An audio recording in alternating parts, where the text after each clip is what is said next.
สบายดีทุกท่านพวกเราจากทีมงานโมบายทอล์กเมื่อนี้พวกเราก็มีอีกอุปกรณ์ตัวหนึ่งเนาะที่อยากจะมาแนะนำสำหรับคนที่กำลังซ่องหาหูฟังดีๆอันนึงเนาะซึ่งว่าราคากับบ่ได้แพงหลายเนาะตัวนี้จะตกอยู่ประมาณ$55หรือว่า$60ประมาณนี้เนาะ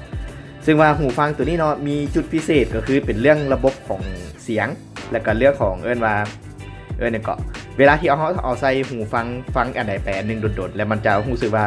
บ่มีการเจ็บหูย้อนว่า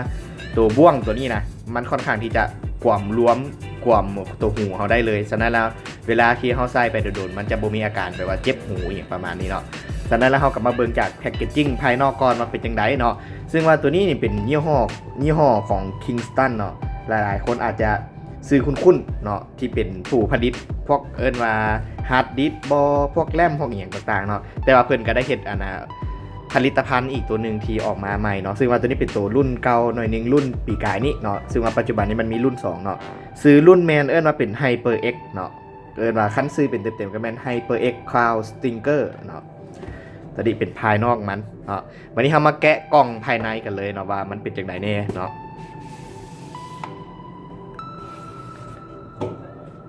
แกะออกมาเวลาแกะมาสั้นทำอิฐมันก็สิเป็นในเรื่องตัวกล่องก้อนเนาะอันนี้ก็จะเป็นกล่องภายในอันนี้ก็สิเห็นเนาะว่าเป็นว่าค่ายนี้เนี่ยผลิตหลายๆอย่างพวกเป็น SSD แรมอย่างประมาณนี้เนาะพวกนี้ก็สิมีกันเบิดอันนี้กับมองมีอย่างเนาะอันนี้ก็สิเป็นว่าเป็นคู่มือคร่าวๆอธิบายว่าแต่ละปุ่มนี่เป็นจังไดอันไหนเห็นอย่างแน่เนาะมันสิประมาณนี้อันนี้ก็อธิบายเนาะนี่ก็เป็นหูเอาเอาเสียงขึ้นเสียงลงหรือว่าตัวนี้เป็นว่าเวลาที่เขาเล่นเกมเนาะคันผู้ใดเล่นเกมหรือว่าอยากใช้เป็นไมค์อัดวิดีโออย่างก็ว่าไปเนาะคันดึงลงก็แปลว่าเปิดไมค์งัดขึ้นก็แปลว่าปิดไมค์อันนี้แบบง่ายๆวิธีขั้นตอนแต่การที่สำคัญแม่นมันใส่กับหูฟังเป็น 3.0 มิลได้ก็แปลว่าเป็นว่าเป็นมาตรฐานหูฟังทั่วไปเนาะอันนี้ก็จะเป็นกล้องภายในเนาะภายในสั้นภายในก็จะเห็นว่ามีหูฟังวางอยู่จุดนี้เดี๋ยวเรามาแกะเบิ่งว่าทางในมันเป็นยังไงเดี๋ยวมันติ่งหน่อยนึงเดี๋ยวจะเอาตัวกล้องออกก่อนเนาะมาจึงบวขวาง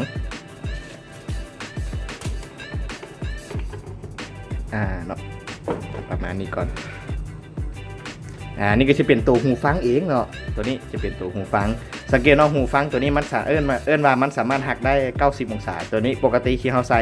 จะเป็นประมาณนี้ปกติเขาจะใส่แบบนี้เนาะแต่ว่ามันสามารถบิดออกมาแบบว่ามาพับวางจะสิได้นะมันเป็นประมาณนี้นะเนาะฉะนั้นแล้วอันนี้ก็คันที่ว่าแบบภาพรวมโดยทั่วไปเนาะเอาจากสายที่แถมมาก็เนาะ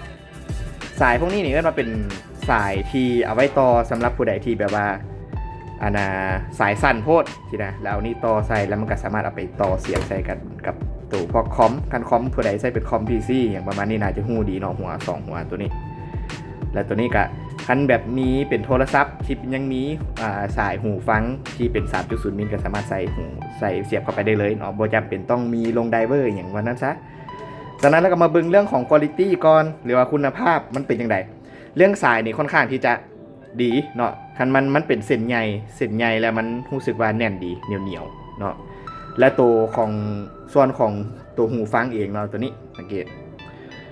เนาะว่าค่อนข้างที่จะใหญ่บอลตัวนี้นะฉะนั้นแล้วเวลาที่เขาใส่เนาะหูเขาจะลุกเข้าไปในนี้เลยมันจะบ่เฮ็ดให้อันนี้นะมาติ่งใส่บอลหูเขาฉะนั้นแล้วเวลาที่เขาเอาใส่เนี่ยค่อนข้างที่จะรู้สึกว่าสบายเนาะแล้วก็พวกนี้ก็สิเป็นในเรื่องการเอาเสียงขึ้นเสียงลงเนาะแล้วก็สิมีพวกเป็นไมค์มันเป็นไมค์ได้เนาะคันในกรณีมีคนโทรศัพท์โทรเข้ามาเขาสามารถใช้ไมค์พวกนี้เป็นไมค์ได้และตัวอยู่เทิงๆเป็นเม็ดๆนี่นะว่าตัวตัดเสียงรบกวนอ้อมข้างมันนะจ๊ะเนาะตัวนี้แล้วก็อันนี้ก็สามารถยืดได้สำหรับหัวผู้ใดที่ใหญ่ที่มันเป็นอลูมิเนียมเลยโมเมนต์เป็นคือเล็กแต่มันก็เป็นเล็กแท้ๆเนาะอันนี้ค่อนข้างที่จะแข็งแรงดีเนาะสังเกตเนาะมันก็ยังบิดได้เนาะนี่เนาะตัวนี้ก็จะเป็นภาพรวมส่วนมาปุ่มอย่างก็บ่ค่อยมีอย่างหลายเด้อยู่นี่ก็ที่มีแต่เอาเสียงขึ้นเสียงลงเท่านั้นอันอื่นก็บ่ได้มีอย่างเลยเนาะอันนี้ก็จะเป็นตัวไม้ที่เขาอธิบายไปก่อนอันนี้เนาะสังเกตมันก็จะมีเป็นหูอย่างนี้เป็นไม้เนาะตัวนี้งัดลงมาแบบนี้แปลว่าเขาพร้อมที่จะล้มมันนะซะเนาะคันงัดขึ้นก็แปลว่ามันมาเป็นการปิดไม้เนาะนี่ปิดไม้เปิดไม้จะสังเกตว่ามันจะได้ยินเสียงแต๊กหน่อยนึงเนาะ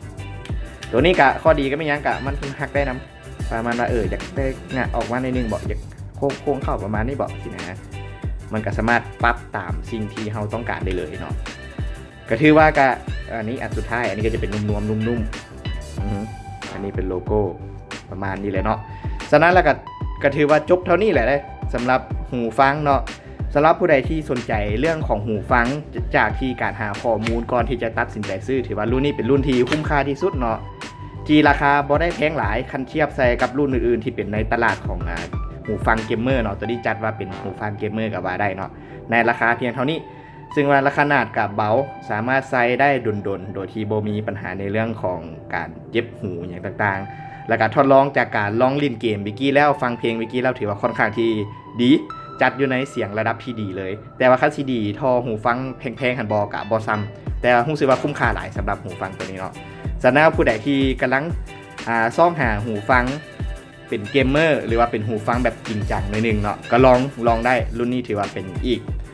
ก้าวแรกทำอิฐเนาะที่จะไปซื้อหูฟังที่เป็นราคาแพงแต่เราจะฮู้ก่อนว่าหูฟังแบบเป็นเกมเมอร์ที่เขาลินขนาดมันมีเสียงมิติเสียงหลายสำใดก็ถือว่ารุ่นนี้ถือว่าแนะนำเนาะฉะนั้นแล้วก็ถือว่าจบเพียงเท่านี้เนาะสำหรับการรีวิวหูฟังเนาะใครมีคำถามก็สามารถคอมเมนต์ด้านรูปนี้ได้เลยก็ถือว่าจบเพียงเท่านี้ขอขอบใจ